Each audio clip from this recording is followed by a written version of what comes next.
Mbështetur në dështimet apo sukseset e këtij personi që votohet më shumë të Kosovës, që është kryeminist në detyrë, deri më tani ky është njëri i krizave, i bllokadave dhe i përsëritjes së zgjedhjeve. Pra, duke qenë se gjua është e njëjtë, taktikat janë të njëjta, unë e konsideroj që do të ketë bllokadë edhe për zgjedhjen e presidentit, që do të sipas gjykimit për 60 ditë detyrohemi të shkojmë prapë në zgjedhje të jashtëzakonshme. Sa përket kushteve të aleancës për armërinë e Kosovës, qytetarëve do të m'ja bë me dije që nuk po vjen gozi amerikan, por një GYP, i cili nënkupton që atë GYP do ta paguaj vetë buxheti apo taksa paguese të Shtetit Bashkuar të Amerikës. Pra,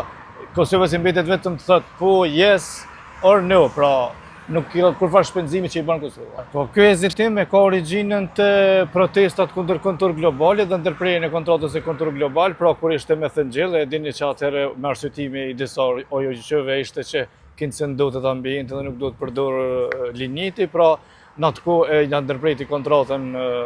kjo qeveri, kjo mazhorancë dhe origjinën e ka te varësia nga mafia energjetike e Ballkanit, ku Kosova të mbetet e varur nga energjia elektrike nga Hamovici dhe struktura tjera kriminale që e kanë imponuar Kosovës, jo vetëm që s'të ketë rrymë, por ata shtrejtoj 3-4 herë, ju e keni pa që kryeministri edhe ministri janë vartës apo vazal të mafisë energjetike në Ballkan. Sa i përket rolit partive opozitare, tash kem pa një krizë nëse mund të themi në LDK, PDK-ja është e prit me gjasat verdiktin Haga që çfarë po ndodh. Si e ke pa rolin e tënde tash pas zgjedhjeve? Po janë të strukura, sepse edhe PDK-ja humbi vota, Lira Demokratike pati një rritje shumë të zbetë, roli tyre është pra i zbetë, sikurse në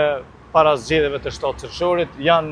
nuk janë duke ushtruar funksionin e opozitës, as me qëndrime të qarta politike, as me artikulim të kërkesave, dhe as me opozitbërje frontale përballë një mazhorancë bllokuese, e cila po e çon vendin vetëm në zgjedhje dhe, si me thonë, na ka shkëputur nga rrjedhat diplomatike evropiane integruese. Pra, siç ka thënë një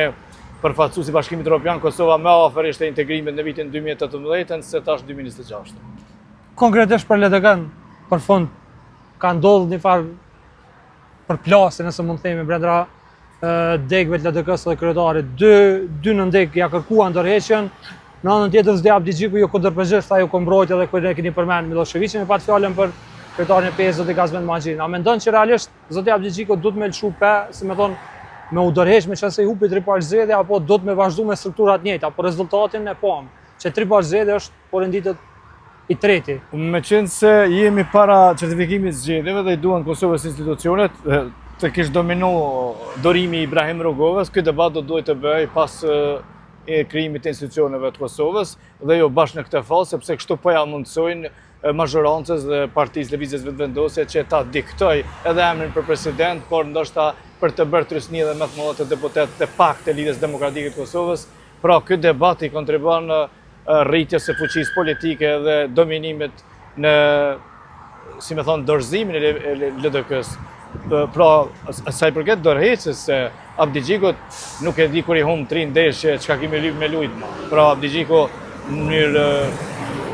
përsëritur e kemi parë që nuk dëshiron të jap dorëheqje, por nuk ka kuptim të humbësh 3 palë zgjedhje, 2 herë kandidat për kryeministër, s'mund të japësh më shumë.